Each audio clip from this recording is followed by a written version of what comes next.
Hi everyone, Nubkeks here. Today's video is going to be a very controversial one, a very provocative one, but hopefully a very engaging and insightful one. It's going to be something along the lines of why Heroes of the Storm players are bad at the game. The way my workflow works is that I make the videos, I make the thumbnails and titles after, and they kind of change up depending on what is looking good and what fits on the YouTube format. So I don't know exactly what it's going to be called, but that is the rough title that we're going to be diving into. And if you want to see me rant and rave, get very animated and very dramatic about this topic, you can tune into any of the Storm League streams. It's a common feature these days, but in this video, we're going to be very calm, collected. We're going to be analytic. I'm going to break it down, prove it to you, explain it to you, and show you exactly all the different aspects that are combining to make this a thing. The game design decisions in particular, and what effect that those have. And we're going to go through a whole bunch of stuff. We're going to look at a couple of the very, very large gameplay changes that have affected this. We're going to look at some opinions from the pros. We're going to look at some pro gameplay to illustrate what good gameplay is. We're even going to, this will drive a few people in the comments nuts, of course. We're going to look at League of Legends because they have a very different game design take on it, which has its own strengths, also its own weaknesses, but it's actually very different. And in fact, in a lot of ways, it's kind of the inverse of the strengths and weaknesses of Heroes of the Storm. And I want to point at that to illustrate it to you, because in fact, it's for me playing this game that it really got me thinking about what kind of happens with Heroes of the Storm and where the bad stuff happens in Heroes. So let's dive into it. The first thing I want to cover, right, if we're going to talk about why Heroes of the Storm players are bad, we need to talk about what good play is, right? We need to establish, break that down, and illustrate it. So, for example, here we are. This is just a recording of the game I played yesterday on Storm League, literally the first game of the stream. We're on Cursed Hollow. I do have a pro game on Cursed Hollow to compare as well and to illustrate the question of what is good play in Heroes of the Storm? What do you do? In fact, before we dive into that question, let's just look very quickly here, because this is crucial to understand, especially if you haven't been playing too much, the changes that Blizzard did make to the game that really affect what is important. So let's look at these. This is the 2018 gameplay update. Ironically, in my opinion, titled A More Meaningful Early Game, and I'll explain why that's ironic. So what they essentially changed, this is the update where they removed ammunition from structures. Your towers, your forts used to have a limited pool of ammunition that would very slowly regenerate. So you could just, by continually pushing those structures, they'd eventually run out of ammunition, enabling you to destroy them more easily. They removed ammunition. Doesn't exist anymore. There used to be a standalone tower. I think it was around here or over here. I can't quite remember. But anyway, there was another tower over here. They removed that tower and kind of incorporated its strength into the fort itself. And they also gave the forts true sight. They changed the regen globes a bit. They also made some of the spawn timers for objectives, and I think mercenary camps more fixed.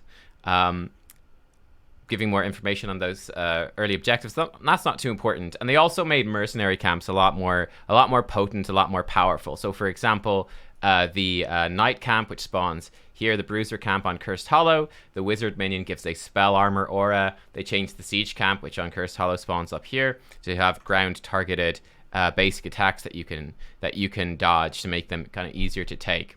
Okay, so this was the first big change that they did. And one of the goals with this,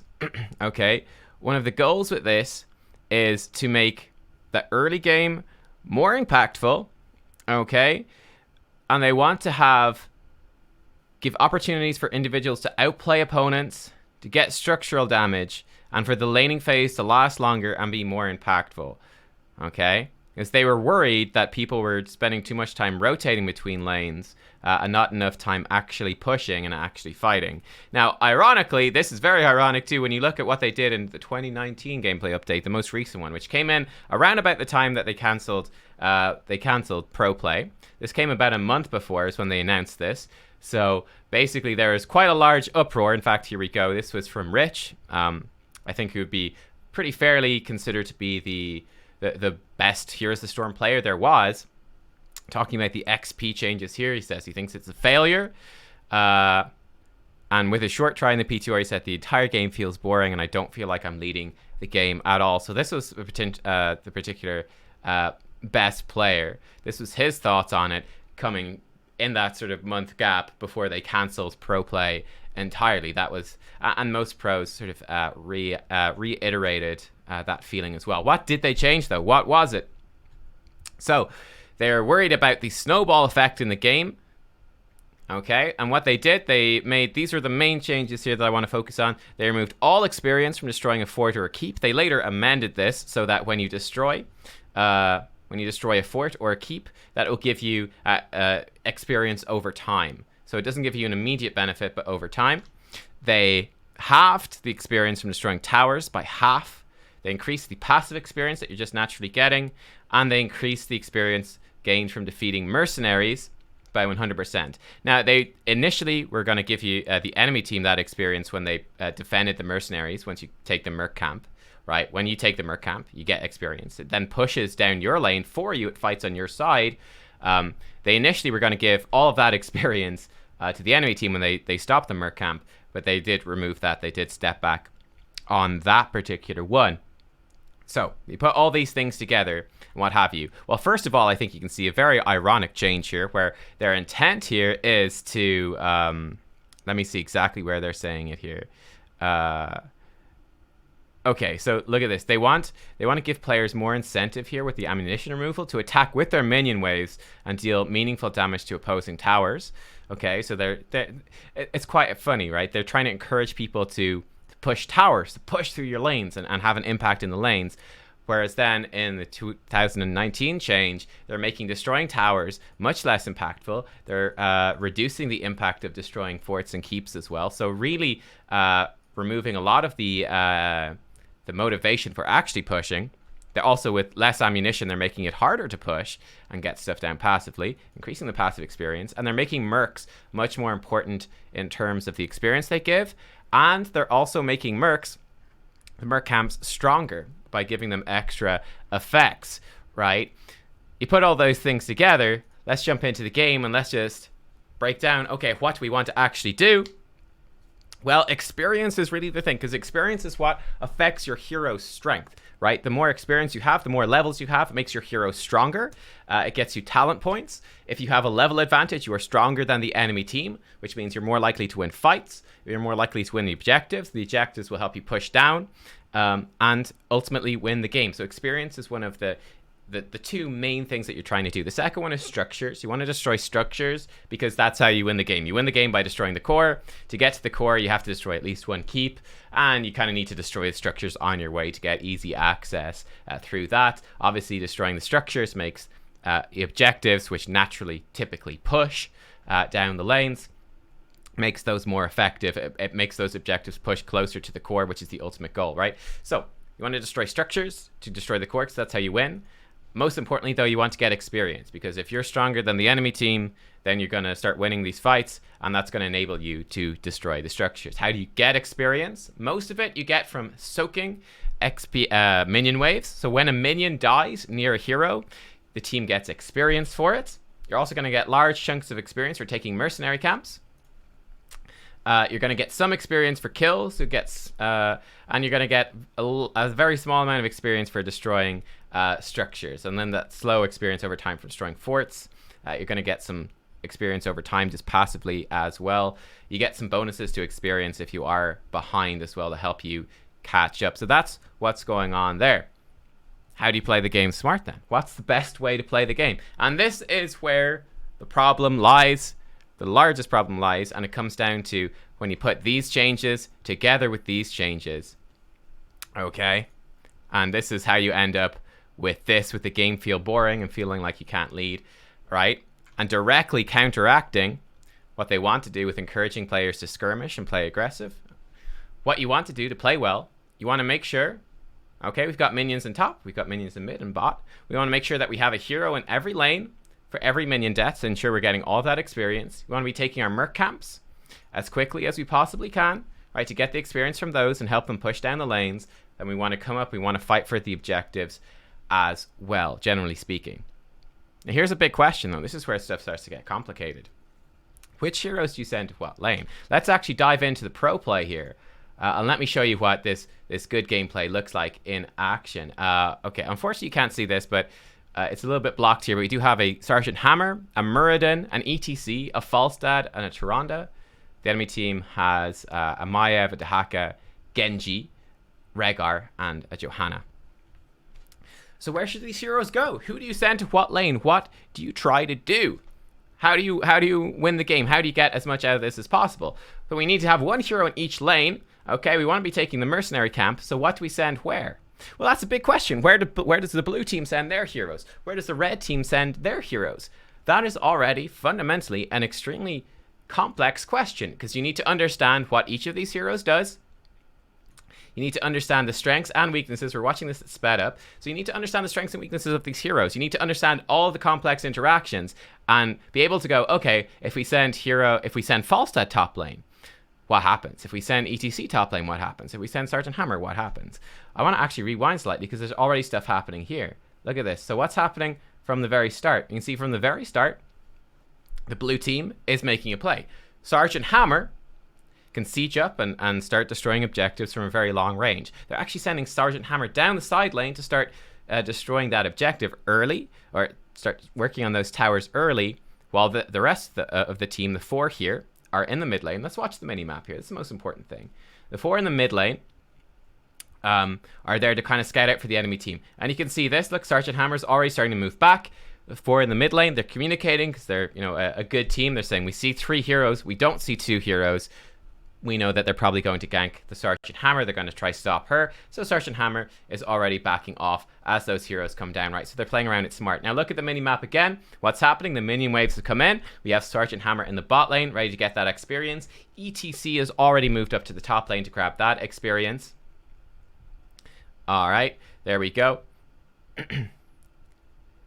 And you can see that the red team is going to fall a little bit behind here because of this, but they had sent Dehaka down. He has the global ability. He's going to burrow up towards the top lane to ensure that he is going to get the experience up there. So you can see already smart map movements here, trying to be in position to get all of these waves as much as possible. You can see Johanna on her way back down from the top lane now to get the experience up there. And in the bot lane, we can see here are the laning assignments. This is how it's ended up. Using those smart tools for the team, we have ETC in the top lane to be the sort of isolated solo laner up there. We have Falstad and Johanna in mid lane. Both of these heroes have got very strong wave clear, so they're going to be free to rotate around and join either of the other lanes as needed. And then in the bot lane, that Sergeant Hammer sieging up. She now has her tank and her healer to protect her to enable that siege. And looking at the enemy team's comp, the red team's composition here, what do they have? They have actually quite weak wave clear. Their range damage dealer is Genji, so he's got far weaker wave clear than the Sergeant Hammer. So the blue team is going to attempt to exploit that. They're going to attempt to push in with that Sergeant Hammer, and the red team is going to struggle to stop them. Look at this right now as well. So the red team, they had a nice fight there where they were able to actually fight off the blue team. And look at this, the Maiev is already rotating in to take over that mercenary camp. Johanna, having pushed in that minion wave, is coming towards the bot lane. So you can see they've got all these heroes are moving to try get all of the experience from these minions. Okay, Maiev has already moved over to try get this siege camp. You can see that Falstad is now moving over to try get his siege camp once they pushed out these minion waves. The pressure of the Sergeant Hammer in the bot lane threatening some of those structures is making the red team send more heroes down there to try stop that. So they're trying to get as much XP as possible. Now one thing you can see that it has been, however, relatively passive. There's been no kills. Top lane is completely bland. Nothing interesting is happening. Mid lane is just kind of farming up passively as well. Nothing too much interesting happening. A little bit of action here in terms of destroying the towers, but it's really not that important either because they don't even give that much experience. But nonetheless, the blue team is playing around the strength of the Sergeant Hammer and the fact that she can push, and that the red team has a very difficult time to try stop that. You can see here that they're fighting, over that mercenary camp in the bot lane. All right. There's the objective spawning. The blue team is going to continue putting on pressure with Sergeant Hammer down below. Again, knowing that the red team is going to have a very difficult time actually stopping it. They're sending heroes up to try to delay that objective while the Sergeant Hammer pushes. So it's quite an interesting strategy. Looking to actually use the Sergeant Hammer for that early pressure, which the red team is struggling to counter. In fact, if you look right here, look, there we go. They're trying to counter it, their 2 heroes, but they just lack that range wave clear to safely do it. They have been pushed back, and they're They're struggling to actually stop this. So it's kind of a longer term, slower winning strategy from the blue team. It's quite interesting, right? It's quite advanced. So that is good play from the blue team. And that's what good play looks like. It is quite passive. It's all about soaking the experience. And that's how it goes. Now, this is a tweet from Mopsio. Sorry, by the way, this was from Caldor. So shout out to Caldor, who is casting all these matches, right? You can find plenty of stuff there. Now, contrary to this, I think this is very important, right? From Mopsio, who's talking about, this is a whole post, and I actually don't fully agree with a lot of this, but this is feedback on these particular changes, okay? I don't actually fully agree with all of it, but I thought this part was very enlightening because this is talking about how people actually play, right? How do players naturally play? They say from his experience, and this is my experience as well, and probably the experience of everybody, is that generally speaking, people just look to fight. They just look to brawl 24/7, typically miss a lot of the XP in the side lanes. They mostly only look to push, properly push with objectives, all right? And they also neglect taking mercenary camps. They don't control their mercenary camps properly. All right. Now, I want to look at this game. Not all of that stuff exactly carries over in this game. This is one of my Storm League games, but this is already interesting. So let's stop here. Okay. And this is again, I want to reiterate because this is so crucial, that the natural way people want to play, all right, the natural way people want to play is to fight each other. They want to engage in PvP, and that is, in theory, what Blizzard was talking about doing, encouraging people to skirmish, to fight each other, to push in the lanes, in those little skirmishes. That's what people want to do, but the game design has really pushed people away from that. But that's what people want to do. They want to skirmish. And although people want to skirmish, and that's what people want to do, in fact, what Blizzard has designed the game to do is say, to play it well, it's not about, as you can see, we saw it from the pro play when they're playing it well. It's not about skirmishing all the time. All right. It's not about that. It's not about pushing down. All right. So it's not about pushing the lanes really that much either. It's about soaking all the minions. Yeah, you're going to do a bit of team fighting. You're going to try to rotate around to match where the enemy team is going. If your comp has a pushing advantage, like for instance with the Sergeant Hammer, we're going to make use of the Sergeant Hammer. If they don't have a good counter for it, we're going to play around that strength. But then we're going to be passively soaking in top lane. It's going to be a very boring 1v1 lane, just soaking XP. It's going to be a very boring lane in mid lane, just soaking XP. Yeah, there's going to be the 3v3 down bot lane, but really not all that much is coming from it, going into the first objective. And this is with a particularly strong versus a particularly weak sort of pushing lane. We're going to go farm the merc camps, just kind of without particularly interacting with each other. There's not that much interaction. And it's also difficult. It's hard. This is not something easy. Let's look at these comps, okay? I think this is a very extreme example, in fact. But here's the thing. Where do you send the different heroes? What is good play? We know we want to get all the XP. We know that we want to match the enemy team. We know we want to exploit our strengths. We know we want to get the merc camps. How do we do that? Where do we send the heroes? What do we do? This, by the way, is I went into this one is at 5,000 master points. That's when I queued into this particular game. Looking at these comps. So this comp is terrible. If you look at their early game comp, they have no ranged wave clear at all. They've got Abathur, Samuro, who are very weak in the early game. Garrosh and Alarak are pretty decent, okay? But they've got basically 2 melee heroes. They have an extremely, extremely weak wave clear. Abathur is a very weak early game hero. So they're going to have, they ought to have a very tough time defending. When you look at our team, what do we have? We've got Chen, a very safe, solid solo laner. And we've got Jaina and Sylvanas as the 2 damage dealers. They're ranged. They do very high damage. We've got Rehgar, again, who's got very good wave clear. Very good merc camp taking potential. He also has electric charge, I suppose, apparently. And we've got ETC as well as the tank.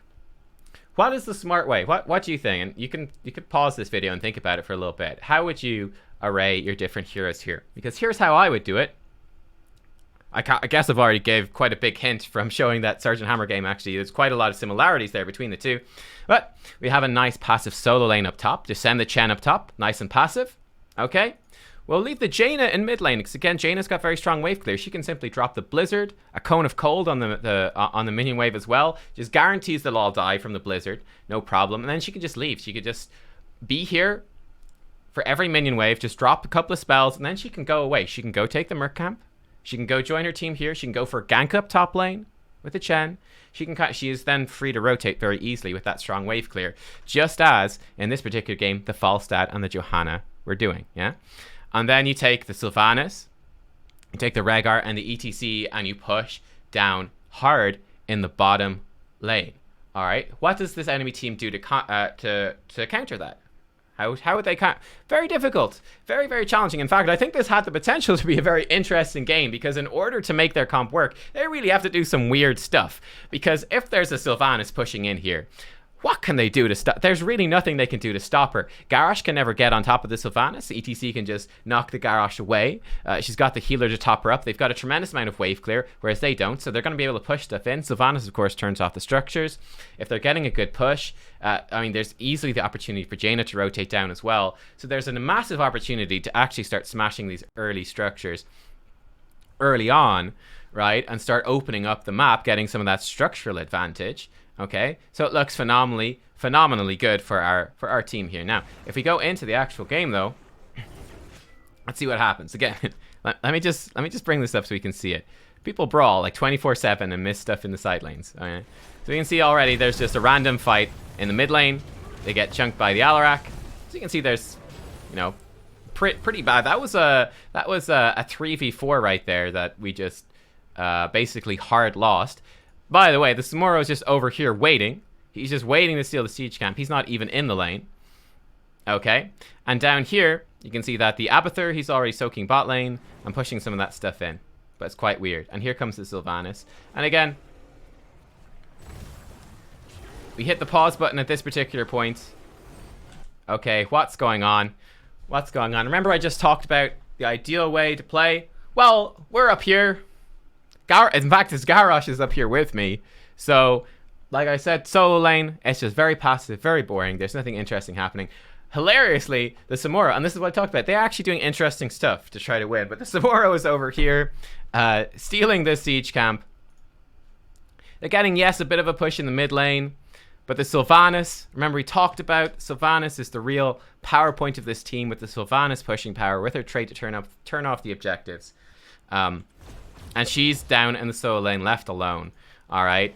And yeah, we get a bit of structural damage here. But now our siege camp is stolen away.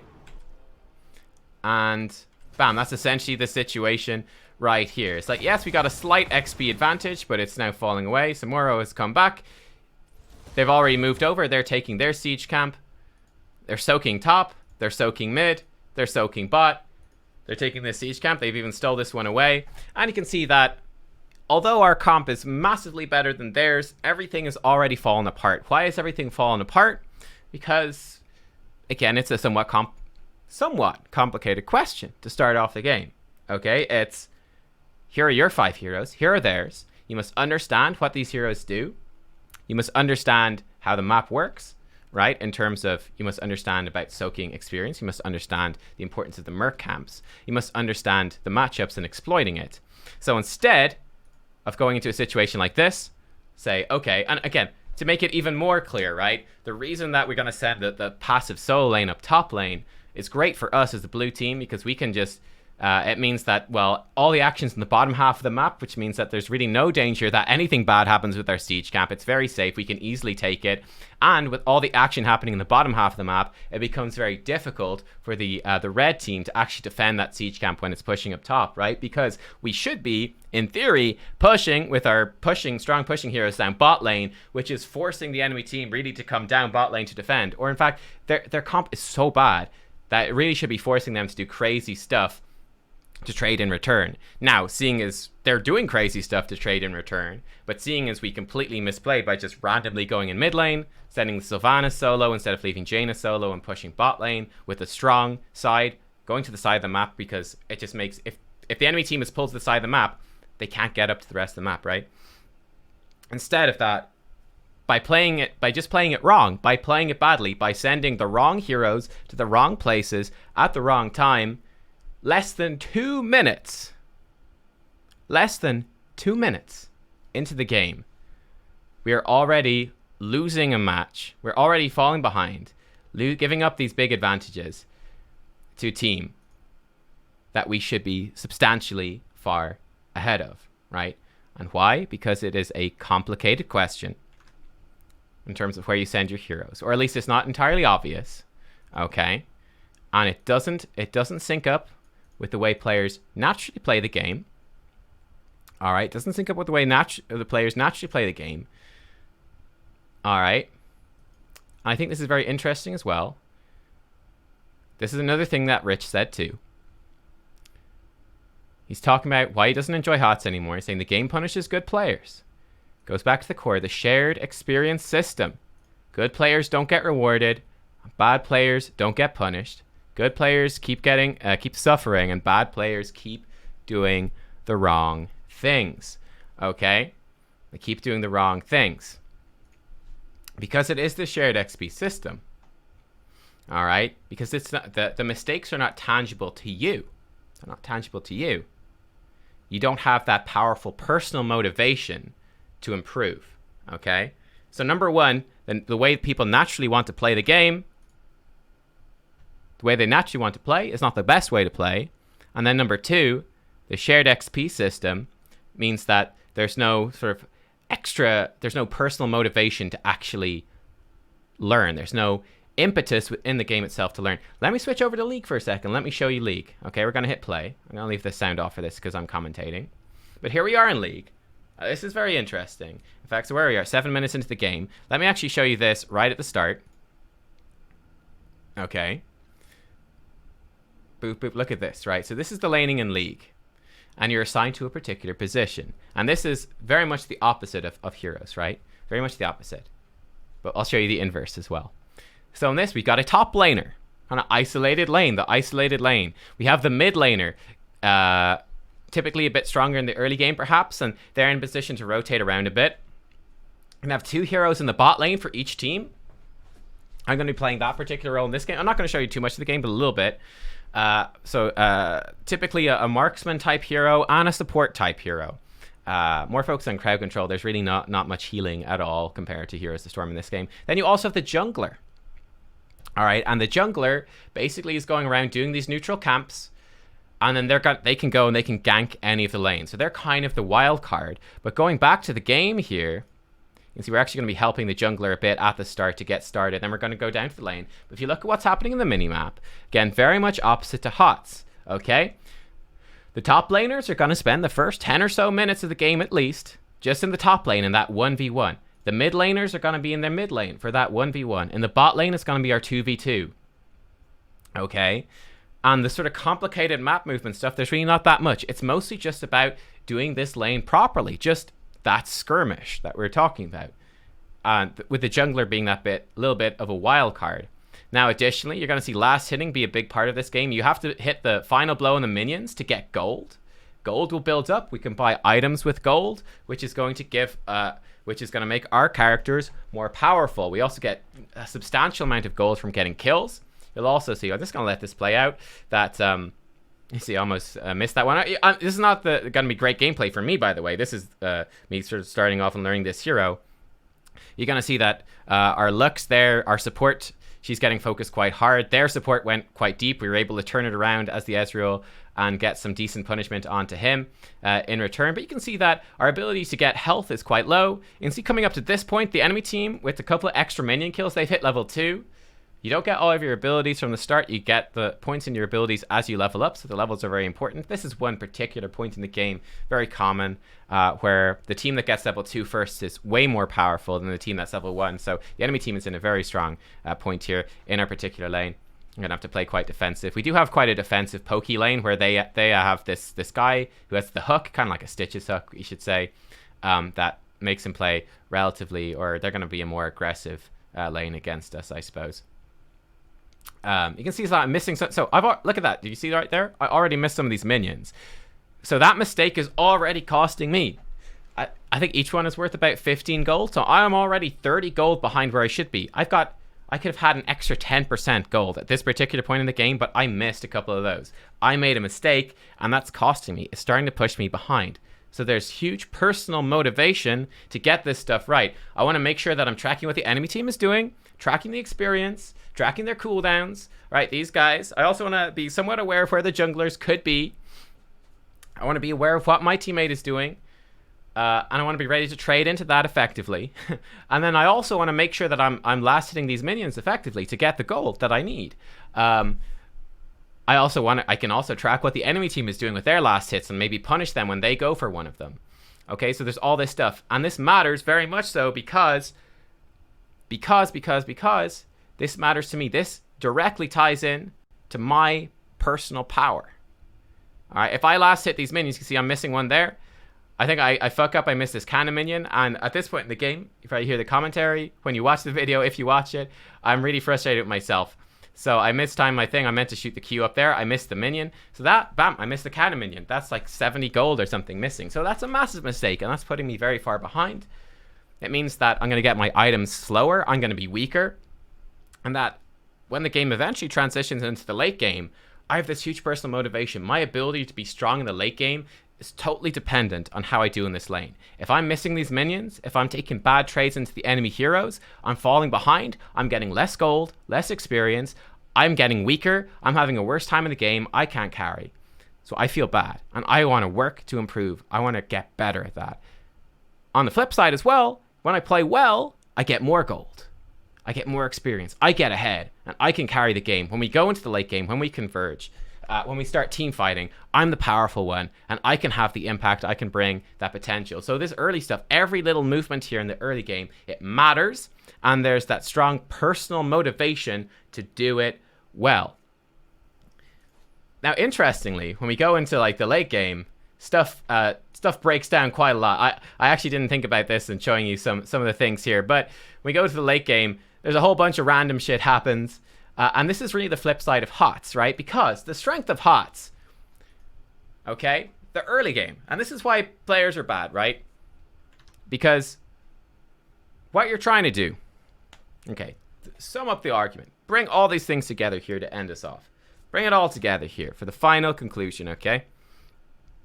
Why are Heroes of the Storm players bad? Because the way the players, oh, I'm flipping between the wrong stuff. Oh, I forgot. Heh, there we go. The way the players want to play, people naturally try to brawl, okay? They naturally try to brawl. And they're looking, we also thrive off of personal feelings that we are leading the game, that we are doing well, that we're having an impact, okay? And what are we going to struggle with? We're going to struggle with complicated map movement, with these like complicated strategic things. That's where people struggle. And interestingly, when you come to League, that's the weakness of League, is the late game in League of Legends, because it becomes like the early game of Heroes of the Storm. Why? Because it's the complicated map movements. It's about setting up these wards which give you vision, having vision, controlling the different lanes, and fighting over these neutral objectives, fighting over this Baron down here, the Dragon down here, and rotations. It becomes about the rotations, the neutral objectives, the map movement. And at that point, League players become shit at the game. All right, they're not that good. They really start to struggle because that's a difficult thing for people to do. But that's the late game in League of Legends. However, it's the early game in Heroes of the Storm. And Heroes of the Storm very much, it starts wide like this. It's about these complex map movements, these complex interactions between the heroes, but then it starts to linearize. When you come to the late game of Heroes of the Storm, this game completely fell apart, by the way, so it's actually not a good example to show you. Maybe the pro game will be a better version, but when it comes to more of the late game, it becomes much more about team fighting. Okay, it's sort of these weird map movements, matching up heroes, etc. It linearizes. It becomes much more about, okay, it's 5 of us versus 5 of them very often in a team fight, and it's all about that mechanical skill. 5 heroes against 5 heroes, the skirmish between players, about that. It becomes about the skill. And that's the strength of the game, I think, is that late game, the team fighting. That's what's interesting. League is the opposite. League is the opposite, where it's the early game where people are doing more of the skirmishing. And then it's the late game where things start to fall apart. And I think this is one of the biggest problems, though, is that early game is something that happens every single game. Late game doesn't necessarily happen every game, or it can be over very quickly, but early game happens every single game. And I think it'd be very frustrating to end up in a game less than 2 minutes in and be like, okay, well, players don't understand what makes good play. And again, this is 5,000 master points because it's complicated. So 2 minutes in, there's already huge mistakes being made here at that macro level. Becomes even worse when you consider this is just Cursed Hollow, guys. There's a whole bunch of other maps. So you need to understand how to get the most XP out of each different map. You need to understand how to adjust what heroes you send to which lanes based off of your team comp, based off the enemy team comp, based off how those two team comps will play into and against each other, based off the particular map. Out of what is it, over 10 maps, over all these maps. So you have all these maps. And so there's so much complication, there's so much strategy and game knowledge that goes into the first few minutes of the game in Heroes, because it's complicated, it's wide, it's broad. And that means that the players are bad at it. They're really, really bad at it. They don't know what to do, and they mess up all the time. And it's frustrating because that's every single game. So the early game happens in every game, but because it's so broad, it's too much for people to learn, right? It's just the game design is just not good. It's too much for people to learn. It doesn't tag into the natural way people want to play, like the laning phase in League of Legends does. It's much smarter. It's so much smarter. It's so much better as a game design, right? Because that early game, that part that's happening every single game, it's clear. It's very, very simple. It's very intuitive. And there's huge personal motivation to learn it. There's huge personal motivation to get better at it. And ultimately what that results in is that when it comes to those early games, when it comes to the first 10 minutes of the game, League of Legends players, guys, so much better at their game than Heroes of the Storm players are at theirs. So much better because it's much more about that mechanical skill. It's intuitive. It's straightforward. Hero stuff is complicated. Now, late game, I think Heroes players are probably a little bit better than League players. League players are pretty bad at late game, but there you go. I'm curious to know what you guys think. Also, I honestly don't know what they could do to fix it. Like, honestly, I think that these changes, when you consider them, I think there's been some good stuff here. You know, for example, I thought the snowball was too bad, which is what this is trying to adjust, is the early game snowball, like the snowball effect. I thought that was too strong, but you end up with this super, super passive, unintuitive, boring is the word. You've got a boring early game. Okay, you've got a boring early game. It kind of comes to the point where you go, like, what is even the point of this laning phase? What is even the point of this? It's complicated, kind of obtuse strategic stuff. It's not that interesting. Like, you can understand why the laning phase matters, right? And they want it to matter. I was curious, they want it to matter. But you can understand why it matters in League of Legends. It's really the strength of the game. But in HOTS, it's really the weakness of the game. And it does kind of raise the question, why is it not more like Battle Right, you know? Something like that, like an arena fighter, just go, okay, well, here are your heroes, just bam, it's just objectives, just stuff in an arena, just smaller, and you'll unlock more powers as you go through the game.